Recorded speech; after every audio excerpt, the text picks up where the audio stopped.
All right, so here's what we're doing today. Uh, so Thailand was one of the first countries in the world to reopen after COVID. And that meant that for a long time, me and Daria had a parade of visitors who'd been stuck at home for 2 years who couldn't wait to get back on the road and travel. And when you're the guy who everybody knows as the restaurant guy, even before we actually launched this channel, I was the one who everybody counted on to tell them how to spend their time in Bangkok to eat as well as they could. That's a lot of pressure. This is one of the world's great food cities. When you'd have people who'd come here who maybe spent a week in the city or were actually moving here, well, that's easy, and that's something you can have a lot of fun with. But Bangkok is also the entry point to Southeast Asia, and a lot of people who came through, good friends of ours, would say that we only have one day in Bangkok, but we've got to do it right. Because after a day, they're off to the Thai islands, or to Vietnam, or Laos, or Cambodia, or anywhere else in the region. How do you do 24 hours in Bangkok where you can leave feeling like you've eaten as well as you could? So what we did was we tried to get it down to a science. What that meant was we had to make a list of criteria for what that actually meant. How do you spend a day? Because obviously, the opportunities and choices are pretty much unlimited. So what we decided was that there were 4 things that were the most important for us to plan our itinerary. The first one was that it had to be something that was doable. I mean, this is a huge city with massive traffic getting from point A to point B, and the last thing you want if you have one day in Bangkok is to spend the whole day stuck in a taxi somewhere. The second thing that we made an important point was it had to be affordable. I mean, again, when you have 3-4 different groups of guests coming every week, we can't be splurging every day. And that's not really part of the plan for a lot of people when they travel anyway. So we put a cap at $100 per 2 people for our full day. The third thing was that it had to be something that was physically able to be done. And what that means is that I'm not Joey Chestnut. Breakfast, lunch, dinner, a couple of snacks, and that's basically it, right? So it has to be something that's reasonable, even if we want to eat nonstop from the time we wake up to the time we go to sleep. And the last thing, and this is maybe the most important, is that if you really want to give somebody in one day an example of what makes Thailand one of the greatest places to eat in the world, you have to illustrate that there's a lot of different regions where a lot of food influences come from. And what that means is north, south, east, and west are all completely different, and we want to showcase as much of that as possible in one day. So that's our 4 criteria, and this is how we're going to start planning our best day in Bangkok.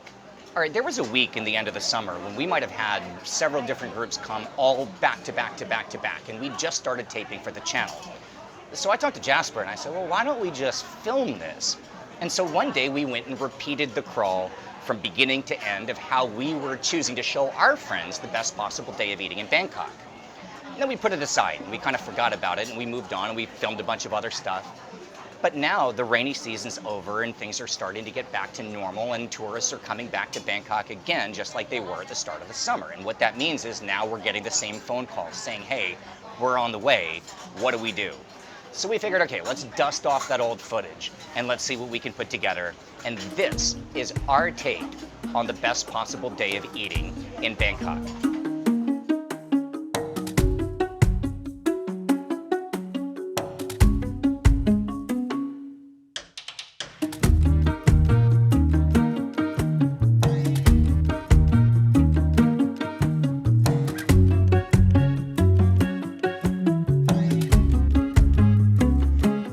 Bangkok is a morning city. There's an endless array of choices starting at sunrise to service the millions on their commute into work. But perhaps the most quintessential Bangkok breakfast is a bowl of soup noodles. And while there are a great deal of contenders for the best version in town, our favorite is probably this place, or maybe the place next door. The legend of this Michelin-rated noodle shop is that a few decades ago, the owner passed away and his children couldn't decide who would take over the family business. So they built a wall right in the middle. Now it's actually 2 shops, both with the same name, the same food, and the same line down the street, starting when they open at 8, and again throughout the lunch hour. But at 9, when the workers are off to work and the city traffic starts to die down, that's when we're beginning our food tour. The specialty here is fresh-made noodles served in pork broth. The classic version comes with pork meat, pork offal, peanuts, mung bean sprouts, and homemade fish balls and fish cakes, served in a soup lightly seasoned with sour and spicy tom yum seasoning, and served with a tray of condiments. But the dry version is just as good and rich in flavor. But when it's served dry, it's even easier to throw in a ton of chili and cool down with a good sweat to adjust to the Bangkok heat. Here, a standard bowl of Bangkok's best soup noodles costs 60 baht, or $1.58.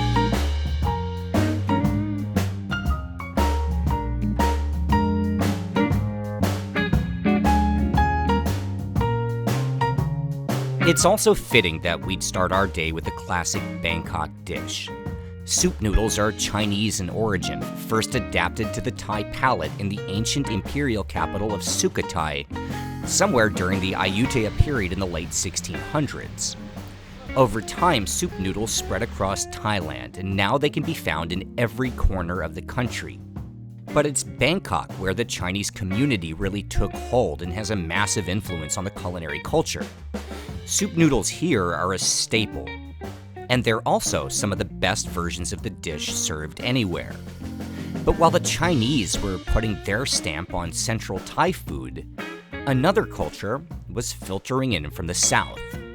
And that brings us to our next stop, Bangkok's best street cart and an absolute must-visit on a trip to the city.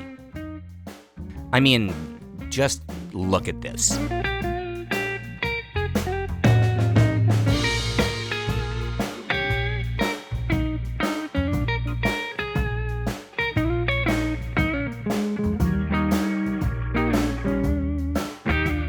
Biryani is, of course, an iconic staple of the Indian subcontinent, with roots tracing to Iran and then spreading through the Mughal Empire. We covered that topic in a video we did a few weeks ago on this channel, a video in which we also illustrated that point by stopping here, because I'll come here any chance I get.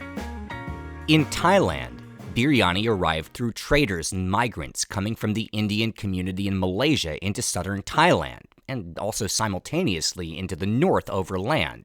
Either way, the dish picked up Thai characteristics and took on the name of khao mok. Amin Biryani has been operating in this location for more than 75 years. And here, their specialty is mutton khao mok, each portion priced around $5 and including free sides like green mint sauce, sweet yogurt, spicy beef broth soup, pickled cucumber and chili, and eggplant curry. We also ordered a couple more favorites to go with the rice, Masala Tea curry and martabak, or a crispy pancake stuffed with savory filling. This place by itself would be worth the trip. But the real reason why we're coming here is because a big part of our best day itinerary involves actually seeing the city. And while it might not feel like it in the major hotel clusters in downtown Bangkok, this is actually an amazing place for a long walk. And here, in the heart of Silom, just a couple blocks from the Chao Phraya River, this is going to be our starting point. For the end point, just keep watching.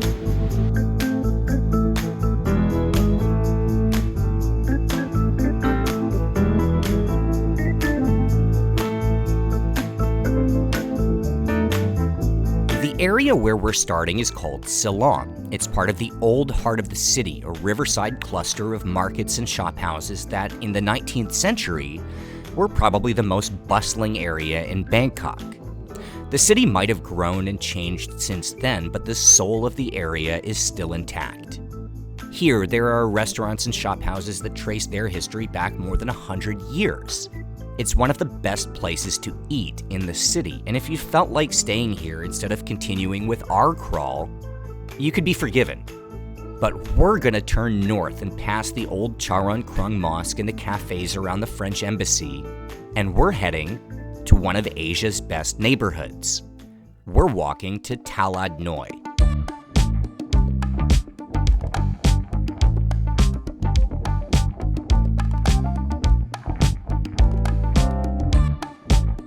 Bangkok is a sprawl of neighborhoods jumbled together to make a city.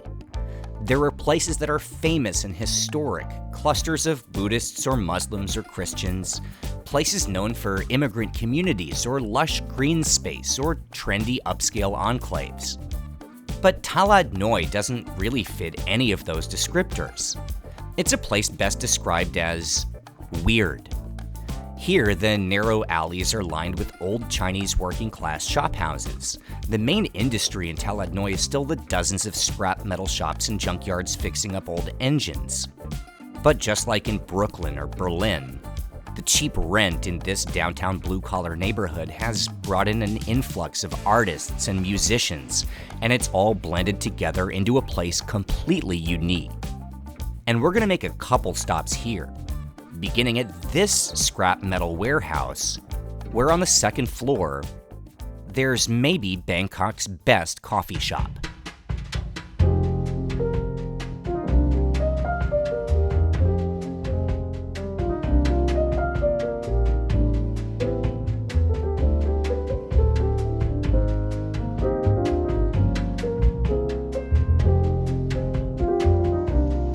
So I guess one of the surprises to me when I came to Thailand to live is, Southeast Asia is one of the world's great coffee growing regions, right? The Vietnamese, Indonesian, Northern Thai. All over the world you can get coffee that comes from here, but the local coffee drinking culture is very new. There was actually a while a few years ago when I had a small business in Indonesia exporting coffee beans from small farms in Sumatra. And the crazy thing about going to places like that is that it's some of the best coffee in the world, but the people down there, they just drink instant coffee. And in Thailand, it's still very much an instant coffee culture. There's been a pocket in Chiang Mai for a number of years. That was one of the world's great sort of hubs of artisanal coffee. But by and large, I mean, it's very new as an idea. It's actually more, Thai coffee is much more famous outside of Thailand than it is within the country. So it's only within the last few years that you've started to see these kind of cool places springing up around Bangkok, and it's still not incredibly easy to find a really good cup of coffee that isn't from a package. But it's growing, and it's definitely becoming a part of the culture. I mean, we see it happening every day, and this is one of the places at the forefront. It's a 70-year-old grandmother who actually opened this place, and she still roasts all the coffee beans herself. And they do serve coffee from all over the world, but obviously the specialty here is fair trade, locally grown coffee from within Thailand. And that's what makes this place so cool, and a lot of the places around us here in Talad Noi.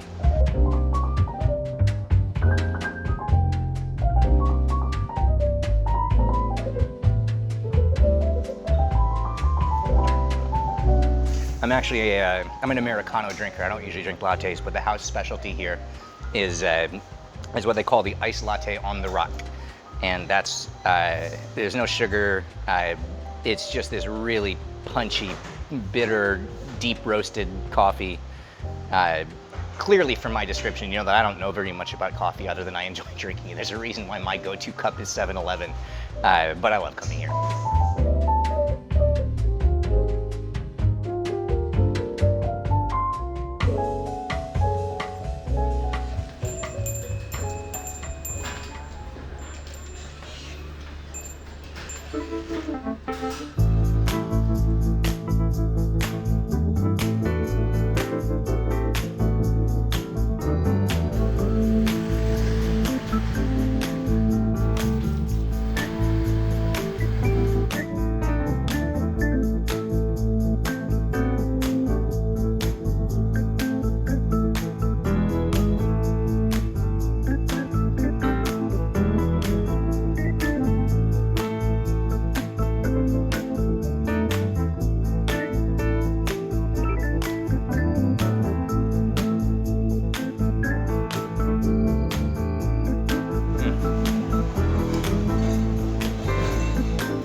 This is not as photogenic as it should be for something that tastes so good, but please just trust me, the smokiness and the sweetness is almost like a brown sugar chili-based barbecue sauce from a perfectly smoked piece of pork.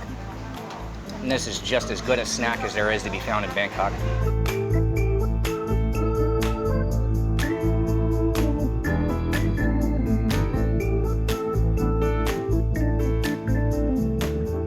This is the part of the video where you're welcome to improvise. We have another half hour of walking ahead of us, and we're not even full yet. So getting some snacks for the road is a must. We chose the awesome curry puffs we showed you last week on the channel and the best smoked meat in town. Both of them cost only pennies and we're on our path in Talad Noi. But along this walk, you'll have an endless amount of options as a snack, and if you still have an appetite after this area, well, we're about to take a long walk through the heart of Chinatown.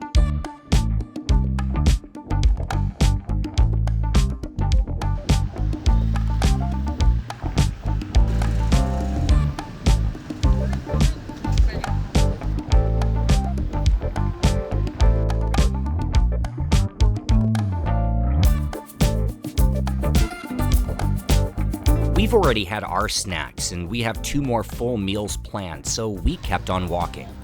Because our destination was a few blocks past Chinatown in Bangkok's Little India. We chose this as a stopping point for our walk, but if you really wanted, you could keep going, and the next hour or so would be just as good as what we've done. If you continue, you'll get to the Imperial Palace and a bunch of famous temples, the incredible food area of Ratanakosin, and then on past Khao San Road and up to Democracy Monument.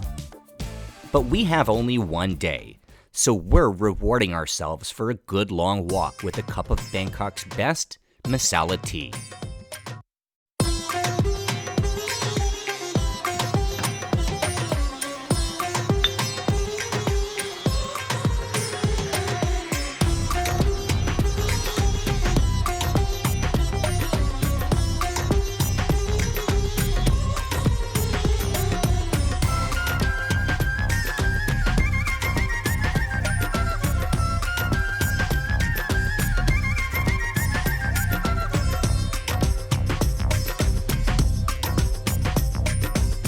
All right, time for the next meal.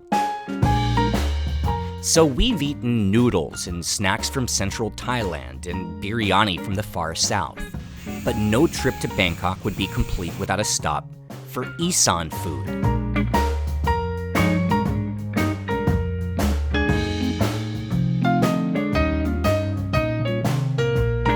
Isaan is the region in the northeast along the Mekong River and the border with Laos. Isaan food might have started in the rural mountains of Laos, but by now it's perhaps the most ubiquitous culinary style across Thailand. The classic Isaan meal is chicken, somtam papaya salad, and sticky rice. And while there are dozens of places serving this stuff worth a stop here in the city, if I've only got one day, I'm going here to Polo Fried Chicken. As the name implies, here the chicken is fried, not grilled, marinated, and cooked for just long enough to be perfectly crisp on the outside, soft and tender inside, and it's served topped with a mountain of fried garlic and shallots. It's one of the most satisfying bites of food you'll ever have. There's a reason this humble place has been featured in the Michelin Guide since the very first Thai edition. Let's get just a big pile of garlic and shallot. Nah, it, I'm gonna just eat it.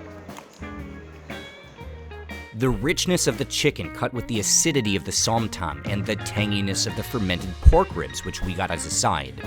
It's an explosion of flavor and just such an incredibly satisfying way to conclude the afternoon and lay down for a nap.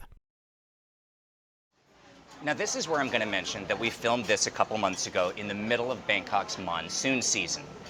We didn't get the rain on tape because, as I mentioned before, we were in the middle of having an afternoon nap. And honestly, between an afternoon rainstorm, a nap, and all the eating, you're starting to get a sense of what it's actually like to live in Bangkok. I know we only have one meal left to go, and you can save your comments. I understand that this hasn't been completely comprehensive. There's a lot of great stuff that we obviously didn't have time to get to, or maybe it didn't fit in with our travel itinerary. However, I'm going to put a list down below in the description of some places that you can get some of our other favorite foods. Things like khao gang. We didn't go to any khao gang counters. We didn't make it to one of the city's Chiang Mai-style khao soy places. We didn't make it across the river to the tiny enclave from the Krabi region specializing in khao yam and pad satay, which might be my personal favorite dishes in the entire country. We didn't have any pad kapow. We didn't even have pad thai. And yet, I will still say that I'm pretty happy with this as a perfect day of eating in Bangkok. Let's get to dinner.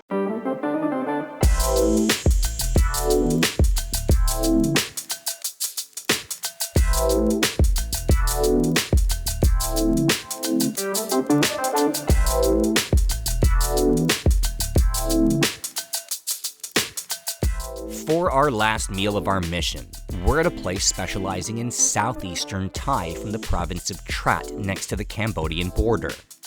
And this place should be on any short list of the best restaurants in Bangkok.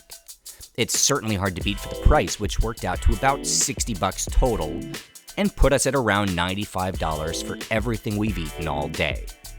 Southeastern coastal Thai is a perfect style for us to end on, as it combines the best of Chinese Thai stir-fries with southern fermented dishes, Isaan grilled meats, and Muslim curries into something totally unique and absolutely awesome. We've got Masala curry with young durian, red curry with barracuda, and this salad, which sounds made up but is actually authentic to the region. More barracuda, cabbage, fresh mint, chili, lime, and peanut brittle. There's fermented pork nam prik chili dip, Lao-style grilled pork neck in a sweet southern glaze. Fresh cucumber with shrimp, a salad of winged beans with peanut and coconut sauce, and even a jungle curry, that spiciest of all Thai dishes, the clear soup just exploding with flavor and heat that makes your forehead sweat and takes you somewhere on another plane.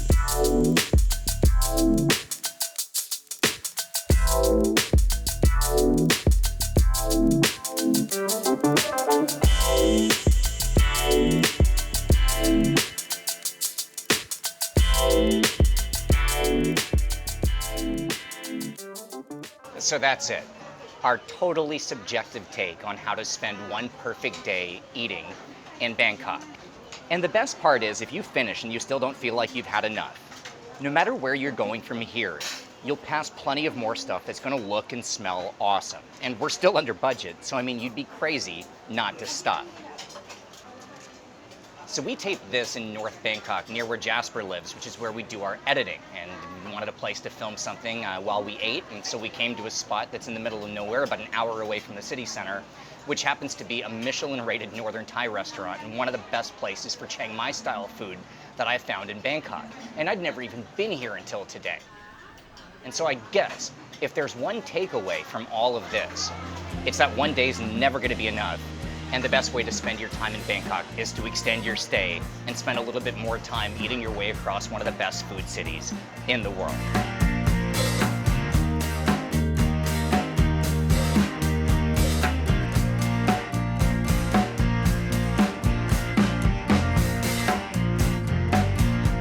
Subscribe for more from OTR, and follow us on Instagram and Facebook by clicking the links in the description box below.